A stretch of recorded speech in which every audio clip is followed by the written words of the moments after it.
Saudara-saudaraku seiman, solat subuh berjamaah memiliki beberapa keutamaan, bahkan memiliki banyak sekali keutamaan. Tidak semua orang Islam sanggup untuk melaksanakan ibadah di waktu tersebut. Banyak juga saudara kita di waktu tersebut masih tertidur lelap, masih menarik selimutnya, masih menikmati mimpi mereka. Pada waktu tersebut mereka dihimpit oleh para syaitan. Berikut keutamaan solat subuh berjamaah. Yang pertama adalah solat subuh itu disaksikan oleh para malaikat. Allah berfirman di Quran surah Al-Isra ayat 48. Bismillahirrahmanirrahim. Wa Qur'anal fajri innal Qur'anal fajri kana mashhuda. Yang artinya, sesungguhnya solat subuh itu disaksikan oleh para malaikat. Para malaikat berbaris-baris antri menyaksikan hamba-hamba yang melaksanakan solat subuh secara berjamaah. Malaikat selalu di waktu tersebut mendoakan orang-orang yang solat subuh secara berjamaah.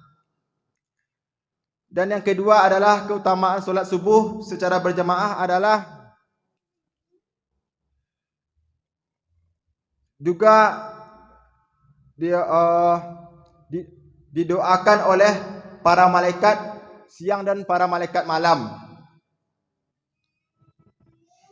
Di dalam sebuah hadis yang sahih yang diriwayatkan oleh Imam Bukhari nomor 137 dan Muslim nomor 632.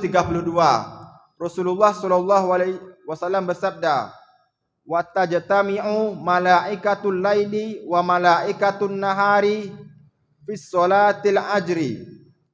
Yang artinya, dan sesungguhnya para malaikat siang dan malaikat malam berkumpul pada waktu solat subuh.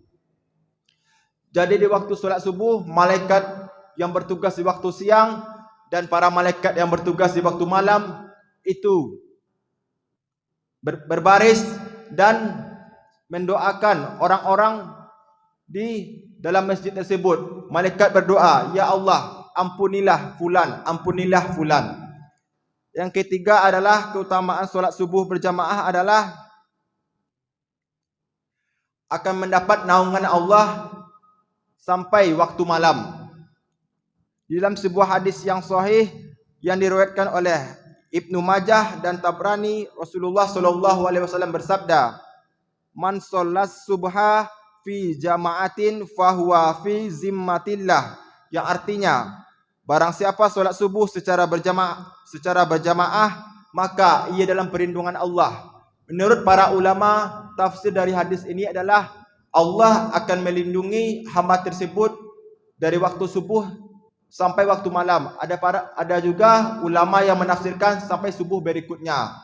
Bagi yang bekerja, bagi yang ke pasar, bagi yang ke ruko, siapa yang konsisten melaksanakan ibadah solat subuh secara berjamaah, maka akan dilindungi oleh Allah dari orang-orang yang ingin menyakitinya. Ini Allah langsung yang melindunginya. Yang keempat adalah keutamaan solat subuh adalah seakan-akan ia telah solat semalam suntuk. Dalam sebuah hadis yang diriwayatkan oleh Imam Muslim, Rasulullah sallallahu alaihi wasallam bersabda yang artinya, barang siapa mengerjakan solat Isya secara berjamaah, maka seakan-akan ia telah mengerjakan solat setengah malam. Dan barang siapa yang mengerjakan solat subuh secara berjamaah, maka seolah-olah ia telah solat semalaman suntuk. Jadi, orang-orang yang solat subuh berjamaah, pahalanya dihitung oleh Allah seakan-akan ia telah solat tahajud semalaman suntuk. Betapa besarnya pahala ini. Apalagi kita solat Isya dan solat subuh secara berjamaah. Mungkin sangat berat sekali timbangan amal kebaikannya di sisi Allah. Yang kelima adalah keutamaan solat subuh adalah akan mendapatkan cahaya yang sempurna di hari kiamat.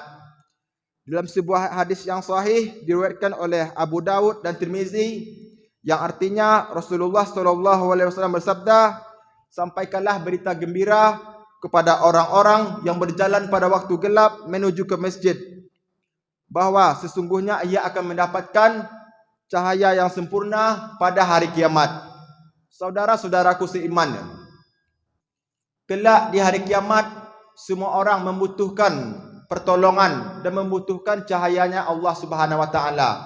Banyak sekali kondisi umat pada waktu itu yang kegelapan, yang luntang-lantung, yang tidak tahu arah, yang kesulitan, yang tenggelam dengan keringatnya. Tapi hamba-hamba yang konsisten dan disiplin solat subuh secara jamaah, maka di akhirat Allah akan meneranginya, Allah akan melindunginya dan akan mendapatkan cahaya yang sangat sempurna di hari kiamat kelak. Yang keenam adalah ancaman Rasulullah SAW bagi orang-orang yang lalai terhadap solat subuh secara berjamaah. Dalam sebuah hadis yang diriwayatkan oleh Bukhari dan Muslim, kata Rasulullah SAW bersabda, tidak ada solat yang lebih berat dilaksanakan oleh orang munafik kecuali solat Isya dan solat subuh secara berjamaah. Seandainya mereka tahu keutamaannya, pasti mereka akan merangkak untuk pergi ke masjid tersebut.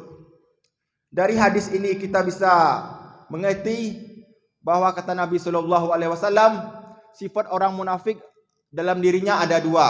Yang pertama, malas pergi ke masjid di waktu subuh dan malas di waktu Isya untuk melaksanakan solat secara berjamaah. Saudara-saudaraku seiman, banyak juga kita lihat memang saudara-saudara kita di waktu tersebut malas sekali untuk pergi ke masjid, apalagi di waktu subuh dan Isya. Bahkan ada juga sampai meninggalkan ibadah solat tersebut. Dan kata Nabi SAW, seandainya mereka tahu keutamaannya, pasti mereka akan pergi walaupun dalam keadaan merangkak.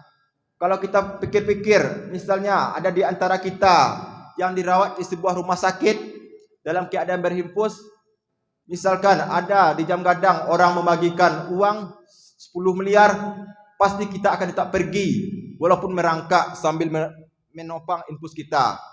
Apalagi ini lebih mulia, lebih bernilai di sisi Allah, lebih sangat berat timbangannya.